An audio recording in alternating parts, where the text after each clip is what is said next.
블랙번이라고 하는 미국 생리학자가 노벨상을 받으면서 굉장히 유명해지기도 했는데, 텔로미어의 길이를 잘 측정을 하면은 그 사람의 나이를 알 수 있다. 실제 나이, 주민등록 나이가 아니라 건강 나이를 알 수 있다 해서 텔로미어는 굉장히 노화 연구에서 천병이기도 해요. 노화의 또는 질병의 가장 중요한 기전 중에 하나가 옥시데이티브 스트레스가 있는데, 이 텔로미어가 짧아질수록 항산화의 항산화 능력이 떨어지면서 질병을 일으켜요. 텔로미어를 짧아지게 만드는 그 습관이 물론 질병을 일으킬 수도 있지만, 실제 짧아진 텔로미어가 항산화 능력이 떨어지면서 질병의 속수무책인 거예요. 그러면 이제 무엇이 텔로미어의 길이를 좋게 하느냐? 적절한 운동은 길게 하는데 지나친 운동은 짧아져요. 운동만 하시는 분들이 저한테 섭외돼서 와요. 당연히 건강할 거라고 생각해서. 그렇죠. 다 짧더라고요. 두 번째 주제는 항노화입니다. 안티에이징이죠. 사실 요즘에 되게 항노화에 대한 대중적 관심이 되게 많이 올라온 느낌이 있어요. 약간 유튜브나 이런 데서 콘텐츠도 많이 보이고 관련 어떤 책들도 되게 많이 나오고, 그래서 사실 이게 되게 흥미로운데, 옛날에 사실 우리가 노화라는 건 되게 좀 멀리는 느낌? 또 나이 드신 분들이 약간 뭐 무슨 약 먹냐, 무슨 병원 가냐, 뭐 이런 느낌이었는데, 요즘엔 사실 조금 더 이제 젊은 사람들도 또는 40, 50대 분들 중년에서도 이걸 되게 신경 쓰고 있다는 느낌 받습니다. 이제 선생님께서는 노화과학 박사, 또 아까 터프스 대학에서 인간 노화 영양 연구센터, 또 차의과학대학교에서도 차움 라이프 센터에 있었는데, 제가 궁금한 건 이때 무엇을 보고 배우셨는지입니다. 맞아요. 어떻게 보면 유전체 이야기보다 더 중요한 게 지금 컨텐츠고, 네. 지금 평균의 그 남자 같은 경우는 수명이 한 78세 정도, 여성도 이제 80세 근처까지 아마 전 세계에서 거의 1, 2등 하는 나라가 됐어요. 우리나라의 기대 수명, 여명이라고 하죠. 굉장히 많은 사람들이 주변에 노인들이 많이 계시는데, 네. 저는 이제 진료 현장에서 또 연구 현장에서 또는 회사에서 이렇게 다양한 과정에서 노화라는 관점을 이제 깊게 보는데, 말한 것처럼 항노화라는 표현도, 안티에이징이라는 표현도 쓰고, 요즘은 좀 더 적극적인 표현으로 역노화라는 표현도 써요. 역노화요. 역노화, 리버스 에이징이라는 표현도 써요. 오, 근데 좀 더 적극적이네요. 좀 더 겸손하게 표현하면은 저속노화. 저성노화. 아까 우리 아산병원의 그 정 교수님처럼 네. 노화의 속도를 늦춘다 이렇게 표현하는데, 저는 예전에 이제 쓰기 좋아했던 말은 헬스 에이징이라는 표현을 많이 썼어요. 건강한 늙기. 노화. 어쨌든 어떤 노화든지 어쨌든 목적은 뭐냐면, 기대 수명을 늘리는 게 우리 목적은 아니고, 단적인 예를 말씀드리면, 저희 아버님이 39년생이시고 지금 85세이신데, 아버님이 지난 2주 전에 아프리카 3주 여행을 갔다 오셨어요. 여행을 가셨어요, 아프리카로? 아프리카를 3주 동안 5개 나라를 이렇게 엄청 많이 일정을 소화하셨는데, 와, 젊은 사람들도 사실 아프리카는 약간 쉽지 않죠. 네, 좀 쉽지 않은 이분은 나라인데. 80세가 된 때에, 그러니까 코로나 직전이었는데 80세가 된 때에 무슨 내 나이에 무슨 잔치냐면서 그 돈 달라 해가지고 혼자서 배낭 메고 남미를 11개를 6주 동안 다니셨어요. 영어도 못 하시는 분이. 그리고 와. 81세 때는 남태평양에 여러 작은 도서들이 있었거든요. 네. 거기를 이제 한 3주 갔다 오시고, 이분은 이제 이분의 약간 와. 그 위시리스트는 매년 갔다 온다. 전 세계를. 80세가 넘었음에도 불구하고. 그분 인터뷰를 꼭 모셔야 될 것 같은데. 한번 언젠가 모시도록 할게요. 네. 바로 가까이, 물론 이제 위기는 있었어요. 재작년에 아버님이 넘어지면서 척추골절이 생기면서, 그 나이 드신 분들은 이제 한번 넘어지면 운동 못하는 한 몇 개월 사이에 근육이 엄청 감소가 돼요. 네. 그래서 예정되어 있던 아프리카는 못 가겠다 생각을 했고 다들 포기했는데, 이분이 어떻게든지 가고 싶어가지고 저희가 호르몬도 드리고 뭔가 엄청, 근데 본인의 노력이 커서 매일 저녁마다 이렇게 태극권 운동도 하시고 이러면서 결국 가셨어요. 그러니까 일종의 목적이 있는 삶이 되셔가지고 항노화를 하셨는데, 가까이 이제 이런 분들을 보시고, 반면 60, 70밖에 안 됐는데 기력이 다해서, 네. 그래서 기력이 다해서 영어로 이제 프레일리티라고 해요. 노쇠라고 하는데 노쇠. 되게 약해졌다는 뜻이죠. 네. 그래서 여러 가지 젊었을 때 그 화려했던 추억만 갖고 있지, 몸이 너무 노쇠가 돼서 삶의 질이, 질병이 없다 할지라도 너무 떨어지시는 분들이 많아요. 심지어는 30대, 심지어는 40대도 20대에 밤새던 그런, 잠을 자도 피곤하지 않았던 때가 있었나 싶을 정도로 모든 나이 또래에는 사람마다 다른 방식, 다른 속도로 역동성 또는 어떤 프레일리티, 노쇠, 약함 이런 것이 개인차가 너무 커요. 네. 그래서 핵심은 단순히 우리 집이 몇 살까지 살았다, 우리 아버지가 몇 살까지 그렇죠. 살았다가 아니라 첫 번째는 질병이 없는 삶, 음. 두 번째는 질병이 없더라도 가고 싶을 때는 다 가야 되고 네. 먹고 싶은 건 다 먹어야 되고 최소한 자손들한테 이렇게 의존하지 않고 살 수 있는 그 무엇들이 돼야 된다고 저는 그것이 진정한 노화라고 생각을 하기 때문에 네. 오늘 그런 부분을 좀 얘기하고 싶어요. 지금 영상 보시는 구독자분들은 약간 조금 놀라셨을 텐데 제가 오프라인 강의할 때 제일 처음에 하는 말이 이거거든요. 여기 왜 오셨냐 했을 때 제가 생각하는 건 여러분들은 다이어트 때문에 오셨지만 사실 제가 생각하기에 우리가 원하는 것은 내가 원하는 나이까지 질병 없이 아프지 않고 내가 내 발로 걸어 다니고 하고 싶은 거 스스로 하면서 우울하지 않고 기쁘게 내가 하고 싶은 거 하다가 즐겁게 갈 수 있게 하기 위해서 건강관리를 하는 거다라고 말씀을 항상 드려요. 이게 상위 목적이다. 맞아요. 그래서 나중에 우리가 단순히 숫자, 나이 몇 살까지 살았느냐 중요한 게 아니라 70대, 80대에도 내 발로 걸어 다니고 좋은 음식 막 먹고 여행하고 이게 진짜 중요한 일이다. 그리고 이건 관리를 해야만 가능한 일이다라고 말씀 많이 드리는데 똑같은 이야기를 하셔가지고 아마 좀 신기했을 거예요. 네, 아마 결이 같은 것 같아요. 네, 전 똑같이 생각합니다. 요즘에 보면 되게 신기한 게 옛날에 사실 사람마다 생활이 다 비슷했잖아요. 그때는 옆집에서 농사 짓고 나도 농사 짓고 사실 뭐 밭 크기 차이 정도 있지 차이가 없었는데 요즘엔 생활 방식의 차이가 너무 많아지고 식단, 수면, 운동이든 뭐든지 이게 너무 편차 크니까 같은 40대인데도 어떤 사람은 약간 우리가 뭔가 보통 아저씨, 아줌마라고 부르는 상태로 가고 어떤 사람들은 언니, 오빠 상태를 유지하는 경우도 많아요. 요즘엔 되게 그게 심한 것 같아요. 나이가 예측이 잘 안 되는.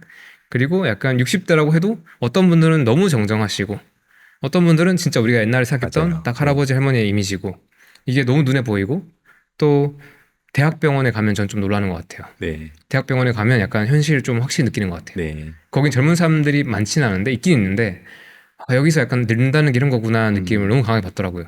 그 약간 뭔가 그 에너지가 없는 느낌이 그 느낌이 확 느껴졌어요.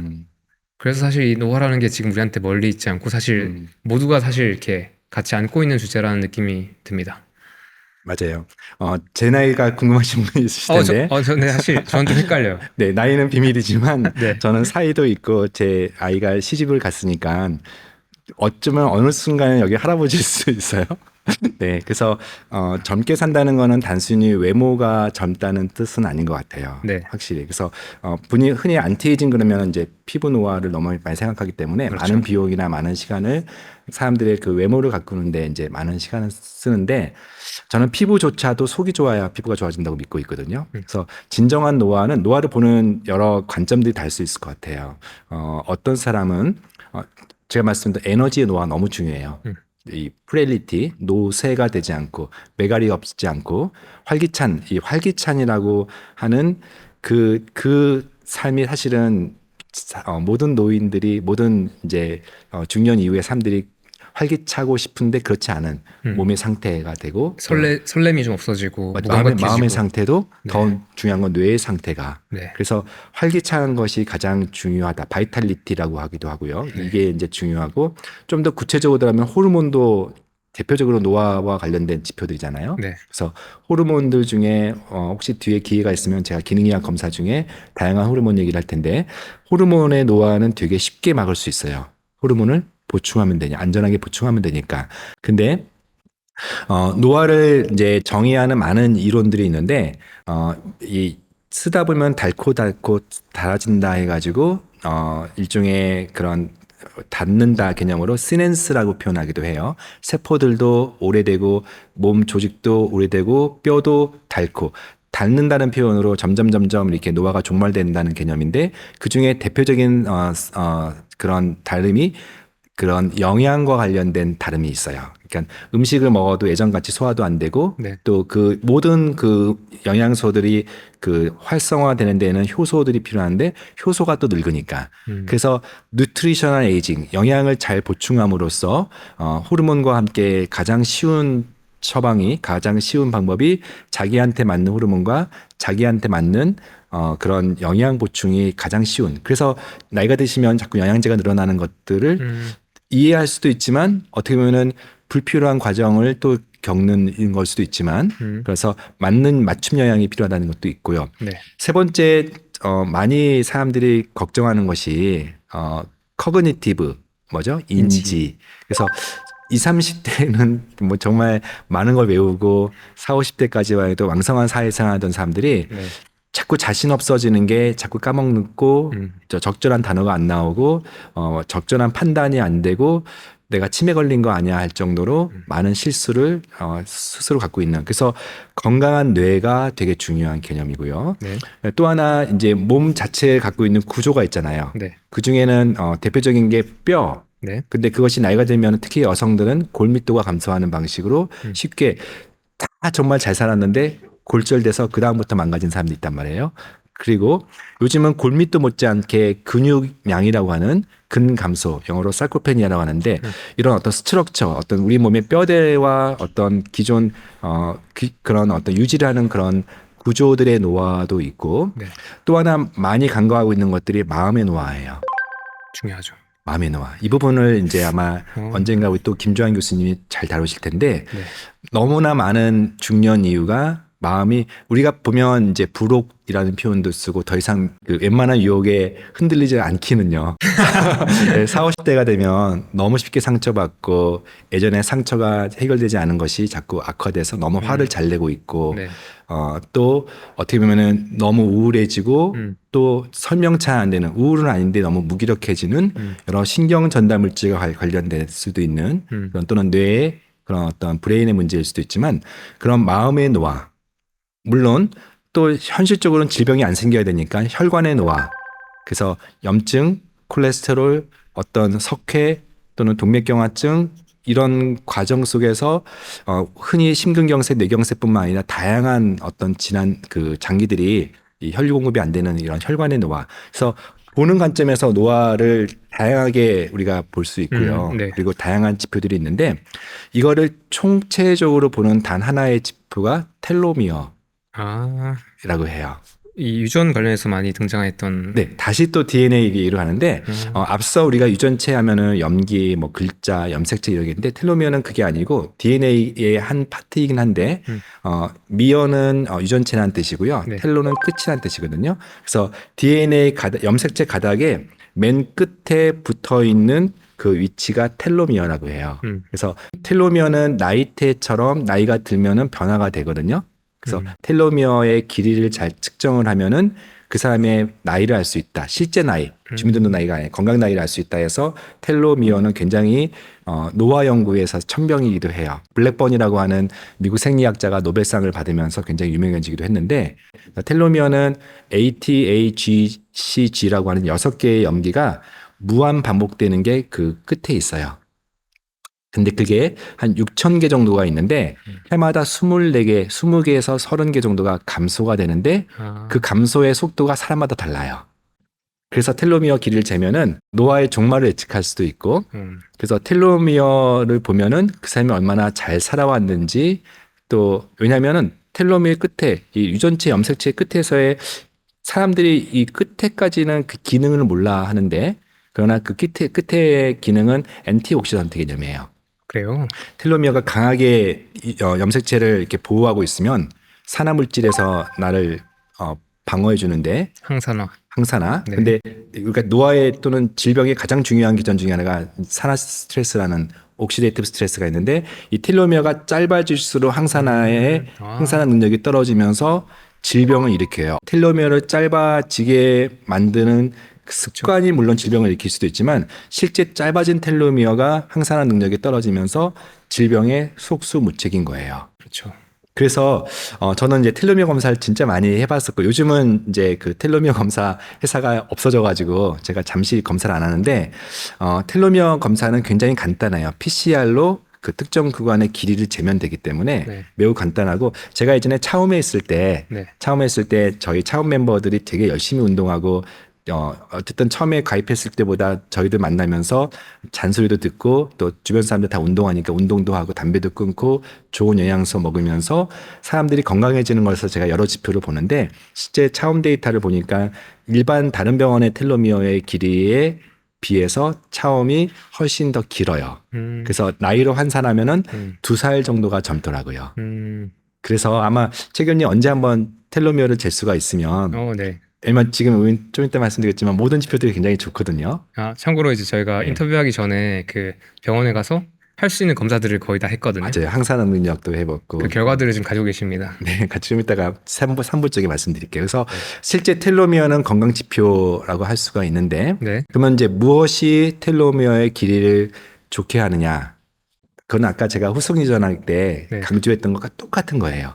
스트레스가 짧게 하고, 흡연 음주가 짧게 하고, 당독소가 짧게 하고, 음, 근데 운동은요, 적절한 운동은 길게 하는데, 오, 지나친 운동은 짧아져요. 예를 들면 마라톤 선수들이 그렇죠. 단명하잖아요. 그렇죠. 그리고 제가 예전에 방송에서 텔로미어 얘기할 때 음, 많은 그 운동만 하시는 분들이 저한테 섭외돼서 와요. 당연히 건강할 거라고 생각해서 그렇죠. 다 짧더라고요. 그러니까 너무 많은 운동도 텔로미어를 짧게 한다는 것도 많은 연구들이 발표하고 있는 것들이에요. 사실 그 보통 운동선수분들은 그 퍼포먼스를 엄청나게 가장 높게 내야 하기 때문에 그 일반적인 수준의 운동을 넘어서는 약간 극한의 훈련들을 많이 하시잖아요. 맞아요. 그게 약간 사실 장수에 있어서는 좀 불리하다. 근데 그래서 음. 오히려 산화 스트레스를 일으킨다. 그렇죠. 운동도 즐겁게 운동해야 되는데 거의 뭐 죽기 사기로 운동하는 아. 것은 좋지 않다. 저 경험이에요. 그래서 뭐든지 안 하는 것보다 훨씬 낫고 운동은 네. 그리고 당뇨 환자들한테는 텔로미어가 짧아지고 이런 특징적인 현상들을 늘 봐왔고 재미있는 거는 저도 실험을 해봤는데 텔로미어는 자주 바뀌거든요. 왜냐면 보통 우리가 텔로미어를 잴 때는 백혈구에서 DNA에서 재기 때문에 백혈구는 우리 몸속에서 턴오버가 되는 게 골수에서 나오는 게 한 열흘밖에 안 살아요. 네. 적혈구는 한 150일 사는데 네. 그래서 당화혈색소는 한 3개월치를 반영하는데 백혈구는 한 1, 2주를 반영하기 때문에 건강한 생활 습관을 하고 한두 달 뒤에 다시 텔로미어 측정을 하면은 변화가 어마무시해요. 그래서 제 환자 중에 예전에 제가 25명의 다이어트를 시도하고 났더니 25명 중에 24명의 텔로미어가 다 길어지는 것을 아. 2달 사이에 발견해요. 음, 그래서 그 많은 연구 중에 재밌는 연구가 많은데 명상을 했더니 텔로미어가 2달 사이에 좋아졌더라. 지중해 시기를 했더니 전립선 암 환자들이 네. 텔로미어가 길어졌더라. 이런 어떤 변화무쌍한 것이 이게 먼 세계 얘기가 아니라 우리가 흔히 먹는 잘 먹고 잘 자고 특히 스트레스 안 받고가 어떻게 직접 건강에 영향을 미치는지가 이런 재밌는 연구들이 많이 있어요. 연구뿐만 아니라 네. 임상 현장에서 저는 경험을 해요. 사실 아까 앞에서 말씀드렸던 걸 같이 좀 정리해 보자면 우리가 노화라고 하는 게 사실 좀 막연하고 추상적인데 이게 몇 가지 이렇게 카테고리로 이렇게 분리될 수 있다. 뇌의 어떤 기능이 떨어지는 것들 또는 호르몬, 적절한 호르몬 분비 또는 균형에 문제가 생기는 것들 그리고 근골격계, 뼈나 근육의 어떤 시스템에 뭔가 이제 노쇠나 모자람이 생기는 것들 그리고 또 마음의 문제인데 사실 마음이라는 것도 약간 몸과 서로 분리된 게 아니고 사실 하나이긴 한데 어쨌든 우리가 보통 어떤 감정이나 정신적인이라고 부르는 것들 관련된 또 어떤 부정적인 변화들 그런 것들이 있고 심혈관계 이러한 이슈들도 있겠죠. 그런 것도 있을 것 같고 아니면 어떤 심혈관계 혈관 속에서 이동하는 물질들의 어떤 변화들이 있을 것 같고 사실 제가 아까 전에 살짝 궁금했던 게 하나 더 있었는데 노화 관련해서 미토콘드리아의 노화도 전 중요할 것 같아요.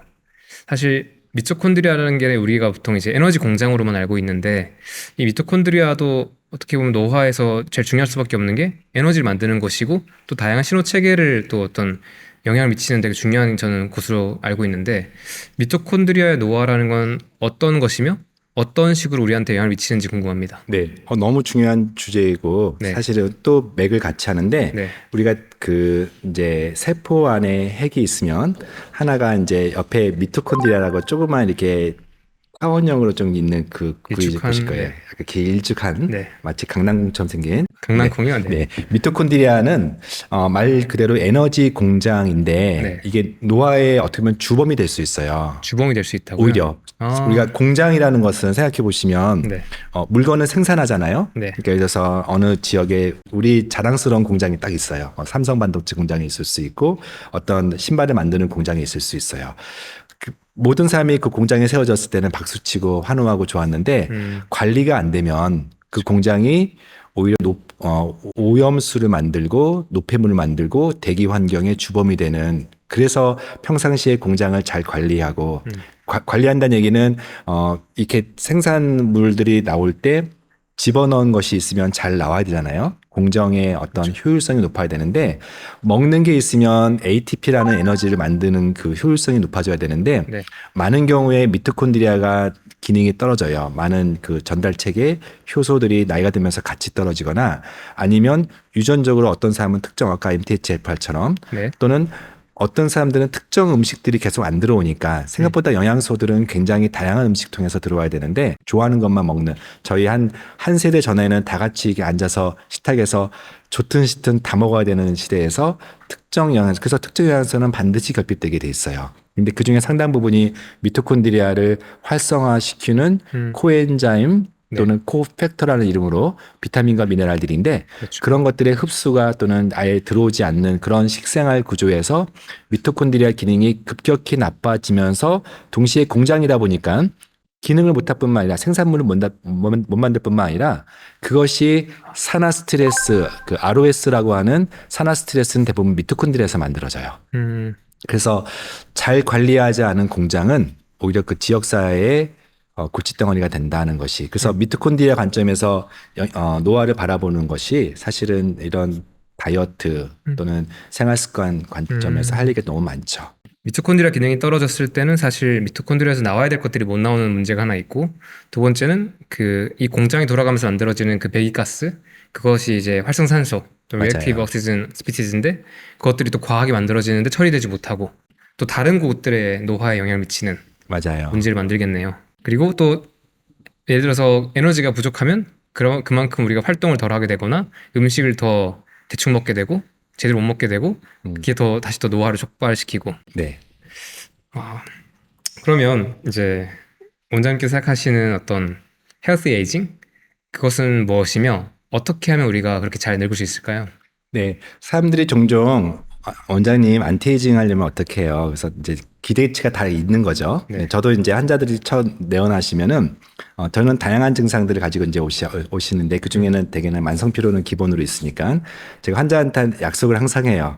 뻥 아니에요. 저로서는 최선의 약속인데 20살만 젊게 해드리겠습니다 해요. 20살 젊게 해드린다. 네. 그러면은 70대에 오신 분들은 50살이잖아요. 네. 그리고 80대에 오신 분들은 60살, 누구한테는 60살은 나이가 들어 보이지만 그분들한테 60살은 최전성기일 수 있어요. 최견님의 20살 전이면은 10대. 와. 그러니까 누구나 지금 나이보다 20살 전이라고 하는 것은 네. 다시 그때로만 돌아갈 수 있으면라고 하는 어떤 그만큼 지금이 버거운 거죠. 그 에너지 만드는 것도 버겁고 잠자는 것도 버겁고 그래서 저는 이제 20살 젊게라는 표현은 상징적이지만 실제 저는 갈 수 있다고 봐요. 왜냐하면 최근님 말씀하셨던 건 사람마다 너무 다르게 살아요. 네. 근데 잘 사는 사람이 있는 것보다는 훨씬 더 잘 살지 못하는 사람들이 많은데 거꾸로 그 노화를 일으키는 가장 대표적인 주된 두 가지를 강조하면은 하나가 스트레스예요. 오. 너무 중요해요. 스트레스. 두 번째는 매일 먹는 일상의 먹거리. 네. 특히 책임 TV에서 자주 강조하는 밀, 티, 제가 거꾸로 말했나요? 밀, 나, 티, 설이죠. 설. 네. 이것이 함의하는 것은 결국 당독소를 증가시키는 거기 때문에 먹는 것이 나를 망가뜨리는 데 있어서 사실은 주범이기 때문에 제가 늘 강조하는 게 잘 먹고 잘 자는 게 노화의 안티에이징의 핵심이다. 근데 이제 최겸님 TV 통해서 잘 먹기에 대해서는 정말 잘 가르쳐서 저는 제 환자들한테는 처방을 내요. 최겸 TV 보기. 그리고 잘 자기에 대해서는 김조한 교수님의 TV를 처방을 내요. 그러니까 약 처방도 물론 저하고 필요하면 서플리먼트도 주고 수액도 주는데 잘 먹고 잘 자기를 결심하지 않으면 안 되기 때문에 다른 말로 하면은 이제 노화의 핵심적인 치료는 저는 처음에 있을 때부터 줄기세포도 세팅해 봤고요. 또는 제대혈이라고 신생아에서 나오는 그 코드블러드를 가지고 제대혈이요. 제대혈 네. 어른들한테 주는 그런 임상 연구도 해봤는데 네. 환상만큼 그렇게 결과가 좋진 않아요. 근데 제가 처음에 있으면서 또 지금의 임상 경험을 하면서 매일의 삶, 이걸 라이프 로그라고 하죠. 매일의 삶 중에 가장 우리가 많이 하는 삶이 매일 자는 거, 그리고 매일 먹는 거, 네. 이 두 가지가 진정하게 건강하고 또 건강을 추구하지 않으면은 저는 결코 건강한 노화, 20살 젊게 하는 것은 저 혼자 되는 게 아니기 때문에 그래서 한마디로 말하면은 안티에이징은 뭡니까? 또는 영노화는 뭡니까? 했을 때 저는 안티에이징은 해피에이징, 행복한 노화가 없는 성공적인 노화는 어불성설이다. 네. 즉 노화도 일종의 성공적인 노화도 경쟁이어서 네. 줄기세포도 맞고 돈 많으면 그리고 운동도 막 땀 흘려서 하고 네. 주사도 맞으러 다니고 한다고 해서 노화가 되는 것이 아니라 행복에 대한 추구함을 기본으로 하고 매일의 삶이 만족하고 행복하고 소식하고 건강한 삶을 하면 자연스럽게 20살 젊게 될 수 있어요. 물론 의료적인 도움이 필요하면은 특히 질병 관점이 아니라 기능이 이상인 관점에서 보면 너무나 많은 데이터들이 망가져 있을 거거든요. 과정 중에 있으니까. 그런 것들은 적절하게 보충하고 보충한 것을 우리가 채움이라 그러죠. 근데 불필요한 것을 빼는 것도 되게 중요해요. 중금속이든 장에 있는 미생물이든 네. 또는 독소든 또는 더 나아가서 내 마음속에 쌓여 있는 각종 원망스러움과 쓴뿌리든 이런 것들을 비우고 채우는 과정 속에서 저는 충분히 가능한데 개인이 먼저 내가 건강해야지 그리고 행복해야지를 먼저 스타트를 해줘야지 이것이 모든 것이 가능하지 않을까 싶어요. 사실 이 부분은 약간 뭐랄까 어떤 분들이 보시면 뭐 아는 얘기 아니냐 뭐 두루뭉술하다 할 수밖에 없는데 저는 공감할 수 느끼는 거는 진리는 항상 되게 가까이 있었고 단순한 것 같아요. 그래서 자꾸 뻔하고 같은 얘기를 하게 되는 것 같은데 결국에는 약간 제가 느끼기에는 지금 식단, 수면 그리고 이런 마음 관리 이 세 가지가 어쩌면 항노화의 기본적인 어떤 기둥이다. 맞아요. 네. 그러면 약간 제가 예전에 이제 교수님이랑 처음 약간 식사하면서 얘기할 때 그 교감신경계와 부교감신경계 관련해서 설명해 주셨던 것들이 되게 중요했던 것 같아요. 그리고 제 거 검사하실 때도 약간 이렇게 이런 걸 막 보시더라고요. 이것들이 무엇이며 어떻게 우리한테 영향을 미치는지 여쭤봐도 괜찮을까요? 네, 자율신경 이야기죠. 네, 자율신경계요. 네, 저는 요즘 포커싱하는 게 이제 장과 뇌, 그래서 겉 브레인이고 중간에 하나 더 있는 게 이제 자율신경이라고 해요. 그래서 아. 겉 ANS가 이제 오토 너브 시스템 그래서 자율신경이고 위에가 브레인이죠. 그래서 네. 사실은 이렇게 엑시스 축으로 진료하는 과가 없어요. 우리 몸은 너무나 이렇게 분해가 되어가지고 각 전공이 하다 보니까 네. 사실은 근데 돌이켜 보면은 다 연결되어 있잖아요. 그렇죠. 근데 그 중에 핵심이 겉과 브레인이 연결되어 있고 그 중간에 ANS가 있는데 자율신경 그러면은 처음 들어보신 분도 있고 되게 익숙한 용어일 수도 있는데 우리 몸에는 크게 신경이 운동신경, 감각신경 이거는 뇌가 운동을 시키고 네. 또 어떤 통증이나 뜨거움을 뇌가 인지하는 브레인이 이제 뇌가 중심이 되는 신경을 운동신경, 감각신경이라 그래요. 네. 근데 심장이 규칙적으로 뛰는 것을 뇌가 주도해 버리면 문제가 되는 게 내가 인지 못하고 잠을 잘 때는 심장은 멈출 거잖아요.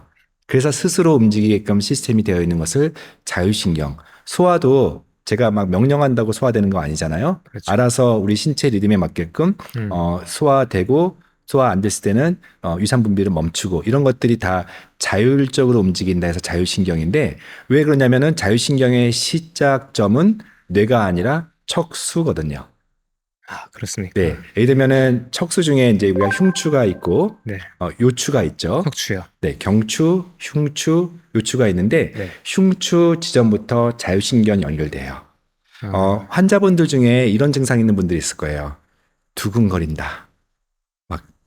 물론 이제 어떤 특정 이유에 놀라서 두근거릴 수 있지만 이유가 없는데 내 몸이 너무 두근거리고 더 나아가서 숨 쉴 수가 없다. 네. 내 심장아 나대지 마라. 그래가지고 응급실 가면은 신경 안정제를 주사를 주거나 먹어서 하는데 자율신경이 내 의지와 관계없이 심장이 두근두근 거리는 것은 흉추의 1번부터 4번에서 나오는 심장에 분포되는 자율신경이 네. 특정한 이유로 잠깐 탈난 거예요. 예를 들면 음식을 먹었는데 딱 멈춘 것 같아요. 그래서 정말 소화가 안 돼. 기분 나쁘고 보기 싫은 사람 만나면 소화 안 되는 거. 그렇죠. 그걸 넘어서 늘상 심지어는 영양제까지 못 먹는 사람들도 있어요. 네. 그리고 특정 음식은 말할 수 없이 내시경에서 문제가 없어요. 왜냐하면 염증 때문에 그런 게 생긴 건 아니니까. 근데 소화가 꽉 멈추고 더 나아가서 장도 멈춘 사람이 있어요. 이렇게 자율신경이 이제 거기는 흉추 6번부터 한 12번 정도 해당되는 것이 이렇게 위에 광범위하게 분포돼요. 우리가 체할 때 등 두드린다는 표현을 쓰죠. 그래서 실제 저희가 이렇게 만져보면은 통증이 많이 있는 사람들이 좀 그런 경우가 있어요. 그래서 자율신경은 내 의지와 관계없이 이렇게 많은 증상들, 많은 장기들의 조절자 역할을 하고 그것이 망가졌을 때 자율신경 이상이라는 표현 또는 부전증이라는 표현을 쓰는데 네. 특별히 문제가 되는 게 교감신경 우세들이에요. 교감신경과 부교감신경은 어떻게 설명할 수 있나요? 네, 교감신경은 우리 자율신경을 긴장시키고 부교감신경은 이완시켜요. 심장은 긴장하면 뛰고 또 이완하면 모든 장기는 리듬이 있죠. 긴장과 이완인데 대개는 이렇게 쉴 때 쉬고 이제 긴장할 때 긴장하는 게 우리 몸의 모든 방광도 쉴 때는 쉬었다가 긴장하면 소변을 봐야 되고 모든 장기들이 이렇게 긴장과 이완이 알아서 움직이는 건데 하다 보면은 늘상 긴장하는 사람이 있어요. 늘상 다 어렸을 때 삶의 양식과도 좀 관련되는데 늘 긴장하면서 사는 사람들은 자율신경 검사를 딱 하면 보통은요 저희 집 병원에 HIV라는 자율신경 검사가 있는데 교감 부교감이 왔다 갔다 해요. 그때 그날 긴장하면 좀 올라가고 네. 그날 좀 졸리면 좀 부교감이고 이거는 그냥 그야말로 자율적으로 왔다 갔다 하는데 네. 늘상 검사할 때마다 교감신경이 한 8대 2, 네. 9대 1 교감신경 우세인 사람들은 특징적으로 잠 못 자고 늘 긴장하니까 네. 특징적으로 소화가 안 되고 늘 두근거리는 그래서 자율신경이 늘 망가져 있는 사람들이 각종 병원에 다녀도 안 낫는 분들을 우리가 꽤 많이 발견을 해요. 그래서 교감신경을 낮추는 그런 자율신경 주사라든지 그런 약제를 처방하기도 하는데 요는 우리나라 사회가 지나치게 교감신경을 자극시켜서 그렇죠. 그리고 그렇게 살아서 어떤 경쟁 사회나 어떤 긴장해서 살아남은 사람들이 성공하게끔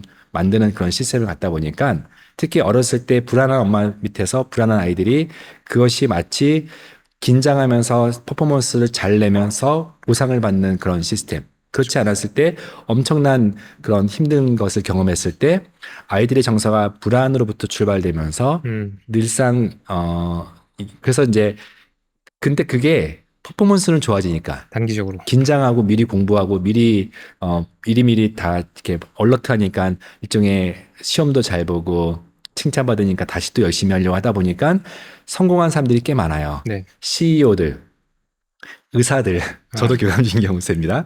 대부분의 그 벤처 대표님들은 다 교감신경 우세고 사회적으로 성공한 사람들이 꽤 많은데 상대적으로 교감신경 우세인 사람들이 행복해하질 않아요.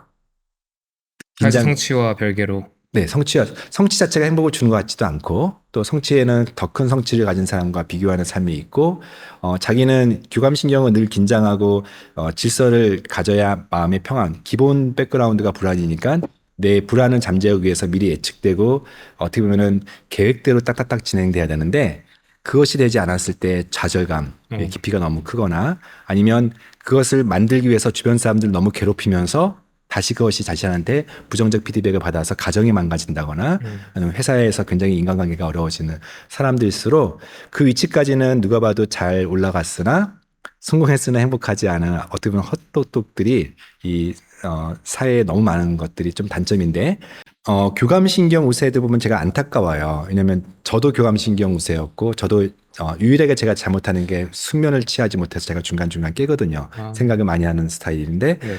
교감신경 우세들의 특징 중에 하나가 그 질서를 벗어나는 것에 대한 어떤 두려움. 우리가 MBTI에서 보통 J라고 말하는 게 이쪽에 있죠. 이쪽이 많죠. 네. 그리고 어떻게 보면은 예민하기 때문에 다른 사람들의 말을 되게 크게 듣기 때문에 쉽게 억울해하고 그 억울함 때문에 모든 감정이 거기서부터 시작되니까 뭘 해도 행복하지 않은 그런 사람들이 너무 많아요. 그래서 이분들이 특징적으로 이렇게 말하고 다니는 그 습관이 어떻게 그럴 수가 누구에 대해서 그 가장 가까운 사람들의 배신, 자기가 한 것에 대해서 보상받지 못함.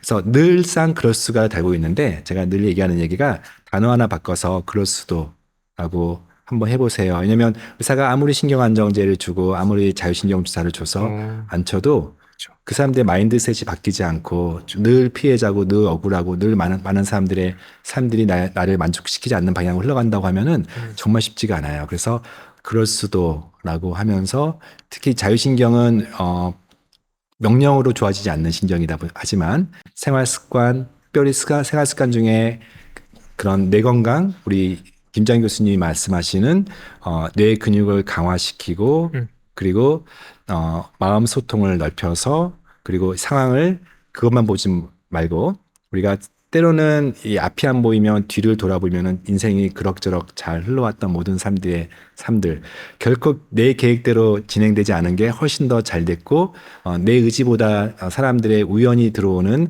그런 어떤 영향력들이 내 인생을 건져냈고 또는 길을 열었던 것들이 내 계획대로 되지 않는 게 천만다행이라고 생각하면서 그러려니 하고 하는 그런 습관을 저희가 늘 강조할 수밖에 없는 것 같아요. 음.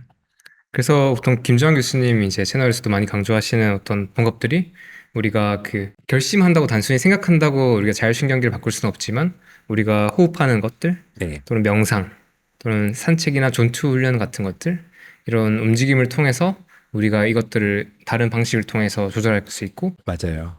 근데 어린아이들은 그런 훈련들이 너무 어렵잖아요. 그렇죠. 특히 이제 더 어린아이들이 네. 그게 잘 안 돼서 제가 실제 ADHD나 특히 자폐 아이들을 제가 좀 많이 오면서 그들의 뇌파 검사를 저희가 하다 보면은 처음에는 애가 공부를 못해요. 또 따라가지 못해요. 뭐 자폐도 이제 스펙트럼이 있으니까 네. 사회성이 없어요 하면 처음에는 뇌가 발달되지 않나? 뇌 기능이 좀 떨어졌나 했는데 거의 대부분의 아이들의 그 자폐 검사나 자폐 아이들이나 ADHD나 아이들의 뇌 부분은 빠른 파가 되게 활성화되어 있는 빠른 파. 네, 뇌 자체가 빠른 파가 있고 느린 파가 있어요. 네. 예를 들면은 이제 느린 파를 세타파라고 하고 네. 또는 델타파라고 하고 이런 느린 파보다는 베타, 특히 높은 주파수의 베타 또는 감마 이런 파동이 그냥 끊임없이 뇌가 불안한 거예요. 이번에 인사이드 아웃2라고 하는 그 영화 애니메이션에서도 그 아이가 이제 컸더니 청소년 시기에 끊임없이 자신의 압박을 통해서 불안이를 엄청 키웠더라고요. 그래서 불안이 불안이. 불안이 안에 있는 그 캐릭터죠. 캐릭터죠. 그래서 이번에 보니까 저희가 인사이드 아웃가 제대로 잡았다. 청소년들의 그런 이슈는 사실은 머리가 나쁜 게 아니라 지나치게 모든 가정과 모든 사회가 지나치게 아이를 불안이로 키우고 있는 그 과정인데 실제로 저희는 뇌파 검사를 하니까 그 정량적 퀴즈라는 뇌파 검사를 보니까 하나같이 다 빨간 거예요. 물론 동시에 이게 김장 교수님이 항상 하는 게 편도차를 안정화시키고 전전두엽을 활성화시키라는 얘기를 하잖아요. 뇌파를 하다 보면 전전두엽에 해당되는 부분, 특별히 이성적 뇌, 괜찮아, 특별한 거 아니야, 넌 잘하고 있어. 이렇게 투닥거리고 더 나아가서 어떤 판단을 잘하고 그럼에도 불구하고 불안이 왔음에도 불구하고 다른 대안을 찾는 것을 이성적 뇌, 전전두라고 하죠. 그것이 이제 알파파라는 거거든요. 알파파는 감소되어 있고 네. 불안파인 하이베타나 감마가 증가되어 있는 경우가 참 많아요. 그래서 어떤 사물을 인지하고 그것을 판단하는 것은 기본이 뇌. 근데 그걸 통해서 그 뇌가 자율신경을 통해서 사실은 뇌와 자율신경은 분리되어 있지만 미주신경을 통해서 계속 교감을 하거든요. 네. 그래서 미주신경을 통해서 안정화시키느냐 그렇지 않고 교감신경을 일정하게 내보내느냐에 따라서 이 뇌와 자율신경 그리고 자율신경은 다시 장과 네. 연결되어 있기 때문에 자율신경을 통제하려면 기본적으로 마음의 어떤 이것을 현상을 이해하고 아니면 공황장애 환자들이 물론 급할 때는 저희가 약제를 주지만 이 밑바닥에 깔려 있는 불안이라고 하는 지표 그 불안의 더 바닥에는 또 그 무엇이 있겠죠 인생사에서 네. 그런 것들을 다스리는 것을 같이 하고 괜찮다라고 하는 이성의 뇌인 그런 알파파 전전두엽을 활성화시키는 저희 병원은 이제 TMS라고 해서 자기장치를 통해서 그걸 활성화시키기도 하고요. 네. 테아닌이나 가바 같은 신경을 안정시켜주고 어떤 집중력을 좋게 해주는 그런 물질들을 줌으로써 또는 필요하면 약물을 통해서 낮은 수준의 도파민을 써가지고 그 무기력한 뇌를 깨우고 이성의 뇌를 깨우는 방법도 있지만 가능한 약물에 의존하지 않으려면 내 마음가짐이 이 전체 내 몸의 시스템을 이해하고 그것을 훈련하는 것이 필요하다는 것들을 제가 늘 강조해요. 약간 지금 드는 생각이 사실 이 문제는 우리가 개인의 문제가 아니라 약간 전체 사회 구조적인 문제라고 느끼고 우리가 어렸을 때부터 사실 아침에 어릴 때 눈 떠서부터 잠들기까지 있었던 경험들 중에서 우리가 경험하는 것들이 사실 우리의 어떤 되게 많은 것들을 세팅값을 만드는데 그것들이 사실 우리가 되게 뭐 불안하게 만들고 긴장하게 만들고 성취 지향적으로 경쟁하게 만들고 또는 나를 존중하기는 어렵고 조금 약간 그런 방식으로 살아오다 보니까 다들 사실 이런 문제를 가지고 있을 수밖에 없는 구조에 살았다라는 느낌이 좀 들고요. 일단 우리가 이렇게 태어나서 살아왔기 때문에 이제부터 할 수 있는 것들을 어떻게 할까라고 보는 특히 아까 말했던 후성 유전학 같은 느낌인 것 같아요. 그러니까 우리가 후성 유전학에서 처음 부분을 기회를 좀 놓치긴 했는데 이제 뒤쪽에 우리가 어떻게 할까를 고민한 단계에서 어떤 분들한테 지금 이제 이 문제가 약간 조금 중요해서 약간 김주환 교수님의 메시지 같은 것들이 이제 많이 좀 사람들한테 호응을 얻고 있는 상황인 것 같아요. 개인적으로 좀 궁금해지는 게 자기장 치료 얘기하셨는데 그 자기장을 우리가 어떻게 전기 생리학적으로 우리가 어떤 뇌에 영향을 미치는 건지 아니면 그 자기장이 어떤 분자 생물학적으로나 어떤 세포에 어떤 영향을 미치는 건지 아니면 뭐 신경 전달 물질에 영향을 미치는 건지 궁금합니다. 네, 우리가 이제 사실은 뇌과학자들이나 그 정신 또는 신경 의사들은요, 네. 예전 같은 경우는 이제 트라우마가 생기면 마음의 문제라고 생각했는데 네. 이제 현대의학자들, 현대과학자들은 다 뇌 문제로 가요. 네. 그 중에 두 가지 개념이 있는데 첫 번째는 신경 전달 물질 또는 네. 호르몬이라고도 불러요. 뉴런 간의 신호를 전달하는 매개 맞아요. 물질. 네. 대표적으로 유명한 것이 도파민 네. 또는 세로토닌 네. 또는 가바같이 안정시키거나 네. 글루타민처럼 흥분시키거나 그래서 한 38종 정도의 신경 전달 물질이 결국은 그 뇌, 더 나아가선 사람을 지배한다라고 현대 과학자들은 굳게 믿어요. 저도 꽤 많이 동의해요. 네. 그런 실제 물질이 있고 네. 이 신경 전달 물질이 이 여러 간의 뇌 세포, 그 뉴런이라고 하는데 우리 몸속에 뉴런에는 1000개 정도의 뉴런이 있는데 뉴런과 뉴런 사이들이 사실은 이렇게 직접 연결되는 것이 아니라 전기 생리 신호를 통해서 서로 연결되어 있어. 이것을 시냅스라는 공간이라고 하는데 우리 몸에는 약 1조 개 정도의 시냅스가 있어요. 그래서 정말 네트워크인데 신경 전달 물질이 세로토닌이라고 하는 것이 만약에 분비가 되었으면 이게 재빨리 다시 흡수가 돼요. 재흡수돼야 되죠. 재흡수. 그래서 재흡수가 되면 의미가 없잖아요. 다른 쪽으로 가야 되니까 그냥 귀로 본능이 있는 거예요. 세로토닌이. 아, 그러니까 역할 수행하고 다시 역할 수행도 못하고 다시 들어와요. 분비는 했는데 네. 부끄러워서 도망가요. 그래서 그것을 차단하는 재흡수되는 경로, 수용체를 차단하는 것이 세로토닌이라는 약물들이에요. 그러니까 정확히 말하면 선택적 세로토닌 재흡수 억제제라는 그래서 SSRI라고 표현을 쓰는 게 그 영어 단어가 그 세로토닌 간신히 분비됐는데 바로 재흡수가 돼서 작용하지 못하는 것을 약제로 또는 도파민을 또는 노에피네프린을 네. 이렇게 재흡수하는 약제 또는 나왔으면 재빨리 그것을 다른 요소들이 공격해서 물질을 파괴시키는 것을 막아주는 그래서 마오 엔자임이라고 하는 건데 그런 것을 차단하는 약제들도 있어요. 약간 옛날 약이긴 해요. 그게 실제로 어떤 약으로 사용되나요? 우리가 1980년대에 개발되었던 프로작이라고 하는 것이 해피드러그로 해서 전 세계 히트 한번 쳤죠. 플로세틴. 프로작이라고 하는 게 SSRI인데 2000년대부터는 세로토닌과 노에피네프린 또는 세로토닌과 도파민과 노에피네프린을 선택적으로 왜냐하면 너무 많이 이게 넘쳐버리면 부작용도 많아지기 때문에 선택적으로 이렇게 상황에 맞게끔 도파민이 부족한 사람인지 세로토닌이 부족한 사람에 따라서 약제들이 다 다르게 개발됐고 최근 약제들은 대표적인 부작용이 살이 찐다든지 아니면은 계속 헛구역이 난다든지 우울증약 드시는 분들이 경험하는 거 아닙니까? 많아요. 그리고 네. 입이 마른다든지 그런 약제들의 부작용들을 최소화하는 방향으로 굉장히 좋은 약제들이 많이 나온 것은 사실이에요. 그러나 문제는 약을 먹지 않으면 다시 그 문제가 생기는 그런 어떤 현상이 있기 때문에 약이 계속 는단 말이에요. 근데 또 하나 방법, 이 재흡수되는 것을 막아주는 방법이 약제인데 나왔으면 빨리 다른 뉴런으로 다른 뇌세포로 전달시켜주면 되는 거예요. 거기에 전기생리학적으로 작용을 해가지고 일종의 흐름을 좋게 한다. 브레인 커넥티비티를 좋게 한다는 그런 개념으로 이 자기치료가 있는 거예요. 그럼 약간 전기적인 것과 화학적인 영향 두 가지를 다 건드리는 거네요. 맞아요. 자기장 치료를 통해서. 맞아요. 자기장 치료는 흔히 말하면 통증에서도 자기장 치료.